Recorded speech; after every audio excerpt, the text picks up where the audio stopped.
حالانکہ یہودیوں نے بڑی سے بڑی رشوت دینے کی کوشش کی ہے. سلطان عبدالحمید خان کو یوں سمجھیے کہ سیم و زر سے خریدنے کی کوشش کی ہے، لیکن اس کے باوجود ان کا کہ جو فیصلہ حضرت عمر کر گئے تھے، جو کمٹمنٹ رضی اللہ تعالی عنہ ان کی ہے، میں اس سے سرے منہ انحراف نہیں کر سکتا. اصل میں اسی کی تو صدا ہے جو فری میسنری کے ذریعے سے خلافت کا خاتمہ کرایا گیا، کہ یہی سب سے بڑی رکاوٹ ہے. اگر خلافت ختم نہ ہوتی اور اگر کہیں جہاد کا اعلان خلیفہ عثمانی کی طرف سے ہو گیا ہوتا تو یہ کہی تھی بات.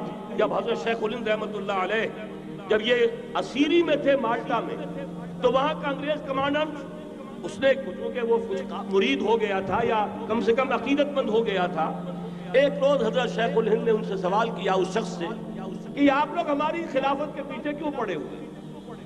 یہ تو بیمار تم خود کہتے ہو، یورپ کا مرد بیمار ترکی، آپ کو کیا ڈر ہے اس سے؟ آپ کیوں اس بیچاری خلافت کے در پہ ہیں؟ اس شخص نے جواب دیا تھا، مولانا اتنے بھول پن کے ساتھ بات نہ کیجئے، ہم بھی جانتے ہیں آپ بھی جانتے ہیں، اگر کہیں خلافت عثمانیہ کی طرف سے جہاد کا اعلان ہو گیا تو پورے عالم اسلام سے لاکھوں مسلمان اپنے سروں سے کفن باندھ کر نکل آئیں گے. آج اس گئے گزرے دور میں بھی اس کمزور اور یوں سمجھیے کہ نام نہاد خلافت کے اندر اتنی جان ہے، اتنی طاقت ہے، لہذا اس کو ختم کیا گیا. اور ختم کرایا گیا کن کے ذریعے سے؟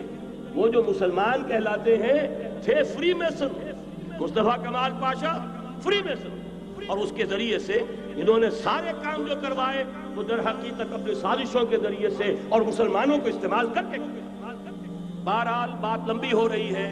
پہلی بات تو یہ ہے کہ وہی نقشہ اس وقت کا آج بھی ہے جہاں تک یہودیوں کا تعلق ہے، لیکن فرق یہ واقع ہو گیا کہ اس وقت عیسائی یہودیوں کے تابع نہیں تھے، بلکہ عیسائیوں اور یہودیوں کے مابین دشمنی تھی.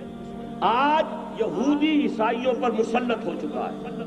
فرنگ کی رگے جہاں پنجے یہود میں ہے، اور آج کے فرنگ کا لیڈر امریکہ ہے. امریکہ کا صدر یوں سمجھیے کہ وہ ان یہودیوں کا غلام ہے.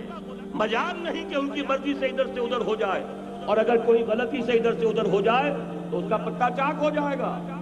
آپ دیکھیے کیا حشر ہوا ہے بش کا، حالانکہ بہت بڑا ہیرو بن کر نکلا تھا گلف وار سے، لیکن ذرا سا ایک بیان دے دیا تھا کہ جو اسرائیل کو پسند نہیں آیا تو جو الیکشن میں چاروں شانے چت ہوا ہے اس کا جو حشر ہوا ہے وہ دیکھ لیجیے. تو پہلی بات تو یہ سمجھ لیجئے کہ آج بھی یہودی یہ نیو ورلڈ آرڈر ہے، نیو ورلڈ آرڈر، اور اس میں عیسائی دنیا اس کی اعلی کار ہے.